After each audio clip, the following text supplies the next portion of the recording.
सातपूर गावातील श्री छत्रपती शिवाजी महाराजांच्या पुतळ्याला प्रशासन विभागाचे पदाधिकारी तानाजी निगळे यांच्यासह माजी सभागृह नेते नगरसेवक दिनकर अण्णा पाटील आणि सभापती रवींद्र धिवरे, नगरसेवक सलीम शेख अनेक मान्यवर यांनी पुष्पहार अर्पण करून कार्यक्रमाला सुरुवात केली. गेल्या 30 वर्षांपासून सातपूर छत्रपती शिवाजी महाराज भाजी मंडईचा विषय गाजतोय. अनेक वेळा अतिक्रमण काढत असताना राजकीय हेवेदावे होत असतात, त्यामुळे अतिक्रमण निघत नव्हतं. 2 वर्षांपूर्वी कर्तव्यदक्ष विभागीय अधिकारी म्हणून निर्मला गायकवाड यांनी चांगलं काम केलं असल्याचं काही मान्यवरांनी सांगितलं. त्यांच्या नियोजनानुसार भरेकरी शेतकरी यांना जागा मिळाल्या पाहिजेत, असं देखील सत्काराच्या वेळी मान्यवरांनी अधिकाऱ्यांना सांगितलं. अधिकाऱ्यांची जबाबदारी सत्कार घेऊन म्हणून वाढली आहे. सातपूर श्री छत्रपती शिवाजी महाराज भाजी मंडई मेंदूर रस्ता जरी मोकळा झाला असला तरी रस्त्याच्या दुतर्फा अतिक्रमण काढणं गरजेचं झालं आहे.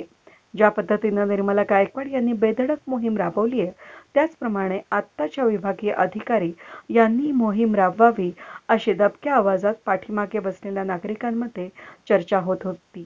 सातपूर एबीबी सर्कल पासून ते अंबिका स्वीट्स पर्यंत, सातपूर शिवाजी महाराज कमानीपासून ते मटन मार्केट, खोका मार्केट, नासर्डी नदीपर्यंत अतिक्रमण शेड काढणं गरजेचं आहे, अशी देखील दबक्या आवाजामध्ये ग्रामस्थांची चर्चा होत होती. यावेळी सातपूर विभागातील अधिकारी नितीन नेर यांचा शाल, श्रीफळ, सन्मान चिन्ह आणि प्रमाणपत्र देऊन ग्रामविकास मंडळाचे अध्यक्ष भाऊसाहेब रामचंद्र निकळ यांच्यासह ग्रामविकास मंडळाचे पदाधिकारी यांनी सत्कार केला.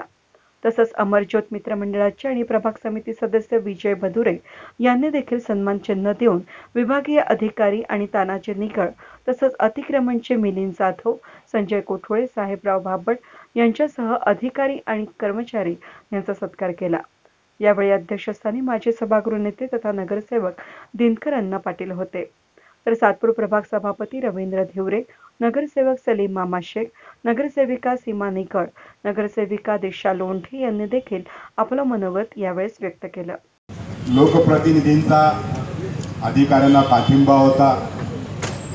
लोकप्रतिनिधींच्या पाठिंब्यावरती अधिकाऱ्यांनी एक चांगलं काम केलेलं होतं आणि सर्वांचीच इच्छा होती. अनेक वर्षापासून आम्ही पण सातपूरकरच आहोत आणि सातपूरकरांची खऱ्या अर्थाने समस्या होती का जायला रस्ता नव्हता आणि वाईट परिस्थिती होती. हे एवढं अतिक्रमण काढून झाल्यानंतर सुद्धा आम्ही चारही नगरचौक नाशिक महानगरपालिकेमध्ये माननीय महापौरांनी आम्हाला बैठकीसाठी बोलवलं. ऑफर्स युनियनचे पदाधिकारी होते. हे अतिक्रमण का काढलं, या लोकांना परत त्या ठिकाणी व्यवसाय करण्यासाठी त्याच ठिकाणी जागा उपलब्ध करून द्यावी म्हणून सीमाताई पण होत्या, आमच्या दीक्षाताई पण होत्या. महापौरांनी साकडं टाकलं, पण आम्ही चारही नगरसेवक आमच्या मताशी आम्ही ठाम होतो. अधिकारी सुद्धा त्या ठिकाणी होते. तर मग मी म्हटलं महापौर साहेब, या सातपूरकरांना सॅल्यूट केला पाहिजे की त्यांनी इतक्या दिवसाचा त्रास सहन केला आणि आज कुठेतरी त्यांचा त्रास कमी झालेला आहे. परत आपण त्यांना त्रास देण्याचं काम करू नका, अशी आपल्याला मी हात जोडून विनंती करतोय. इथे भाजी विक्रेते येऊन बसत होते. आज कोरोनाच्या काळात आपण बघितलं तर आम्ही जेव्हापासून लॉकडाऊन सुरू झालं तेव्हापासून आदरणीय माझे सासरे लोंढे साहेब यांच्या मार्गदर्शनाखाली जवळपास 100 दिवस आम्ही लोकांना तेल, मीठ, मिरची, भाजीपाला, फळं यापासून सगळ्या गोष्टींची त्यांना मदत करत आलो.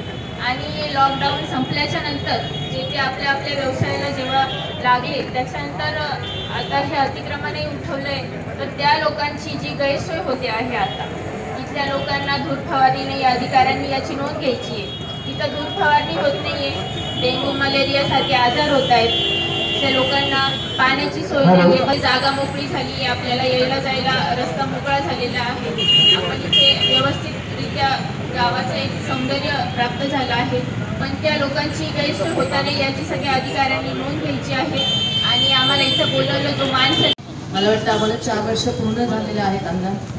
आणि 4 वर्षामधून आम्हाला असं एकही दिवस जाणवलं नाही. मुंडे साहेब असताना सुद्धा आणि त्यानंतर गमे साहेब असताना आम्ही इथले जे व्यापारी वर्ग असो किंवा शेतकरी वर्ग आणि गावकरी मंडळी यांना घेऊन प्रत्येक वेळेला अधिकारी वर्ग असो किंवा जाणीव करून दिली की आज जर समजा त्या रस्त्याने अपघात झाला तर ॲम्ब्युलन्स जाण्यासाठी रस्ता नाही आहे किंवा कुठे जर अग्निशामकची गाडी जाण्यासाठी रस्ता नसतो तर हे अतिक्रमण का काढू नये याविषयी आम्ही सतत मागणी केलेली असताना गायकवाड मॅडमने अतिक्रमण काढल्यानंतर परत त्याला थोडं गालबोट लागलं, परत सुरू झालं, परत तीच परिस्थिती.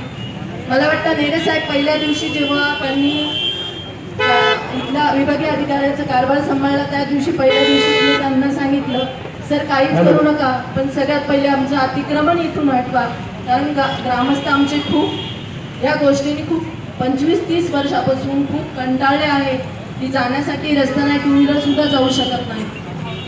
मला एक सांगायची गोष्ट अशी की तानाजी भाऊ आणि नेरे साहेब आणि बाकी सगळी टीम अतिक्रमणची यांनी जीवाचं रान करून या ठिकाणी आपलं अतिक्रमण काढून दिलेलं आहे. पण मी एक गोष्ट अशी सांगण्यात आहे की त्यांचे खूप आभार आहे आम्हाला की गावकऱ्यांचं त्यांनी समस्या खूप मांडून आणि ती कारणी लावली आहे.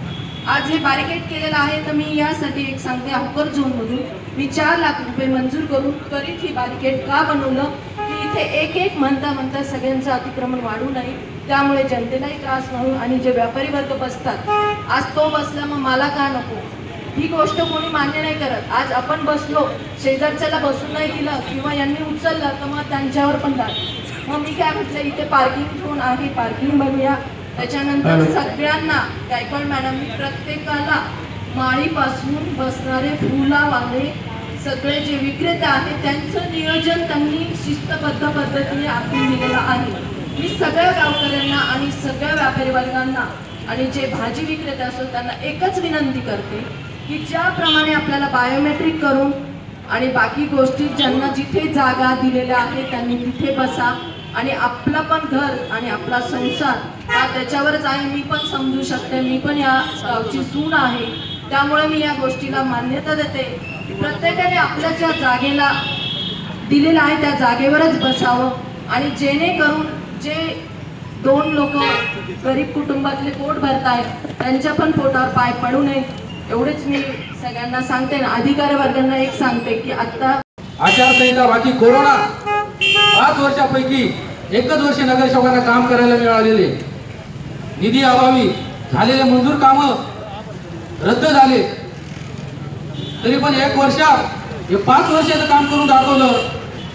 नगरसेवक खूप चांगले काम करतात असं म्हणता येत नाही. यांनी हे केलं त्यांनी ते केलं, कारण आम्ही सभागृहात राहतोय, आम्हाला माहिती आहे कुठे निधी आली, काय निधी आली, काय करावं लागतं. त्याचा लहान भाऊ असल्यामुळे माझ्यावरही गुन्हा दाखल झाला, परंतु आम्ही डगमगलो नाही, आम्ही 650 मंदिरं वाचवले. अतिक्रमणचा मुद्दा होता आमचे विभागीय अधिकारी नेर साहेब, कारण सलीम मामांनी सांगितलं जर लोकप्रतिनिधी त्यांच्या बरोबर नसले, जर लोकप्रतिनिधी अधिकाऱ्यांबरोबर नसले तर अधिकारी काही करू शकत नाही. कारण लोकप्रतिनिधी आणि अधिकारी हे जर बरोबर असले तर आपले प्रश्न सुटतात. त्यासाठी अधिकाऱ्यांना देखील लोकप्रतिनिधींनाच आदेशित करावं लागतं आणि बरोबर घेऊन ते कामं करावं लागतात. याची आपण दखल घेतली पाहिजे. आता सातपूर शहराचा इतिहास म्हटला तर आम्ही लहानच्या मोठं या सातपूरमध्येच झालेलो आहेत आणि सर्व हे आपलं गाव म्हणून आपण हा अतिक्रमणचा विषय असो, ताईंनी सांगितलं भंगार मार्केटचा विषय असो, टॉयलेटचा विषय असो, जे आता मार्केटचा विषय असो, आम्ही आमच्या परी मी सातपूर परास सभापती या नात्याने एवढंच सांगू इच्छितो की अधिकाऱ्यांना आदेश करून चांगल्या पद्धतीने काम कसं करता येईल जे काम आम्ही आता अग्निशामकचा 9 न्यूजच्या माध्यमातून अग्निशामकचा जो मोठा प्रश्न होता पाणी दौरा करायचा म्हणून मी जास्त वेळ घेणार नाही. आपल्याला अण्णांचं ऐकायचं आहे. राग मानू नका. किशोर मुंदडा, बाळासाहेब बंदवणे, भाजी मार्केट जे हटवलंय याच्यामध्ये मी प्रथम गावकऱ्यांना धन्यवाद देईल, व्यापाऱ्यांना धन्यवाद देईल, कारण याच्यामध्ये त्यांचा खूप मोठा सहभाग आहे. आणि सलीमने आणि रवींनी सांगितलं, निगळताई बोलल्या, लोंढेताई बोलल्या, कारण अधिकारी आणि पुढारी एकत्र असल्याशिवाय रथाचे 2 चाकं असतात.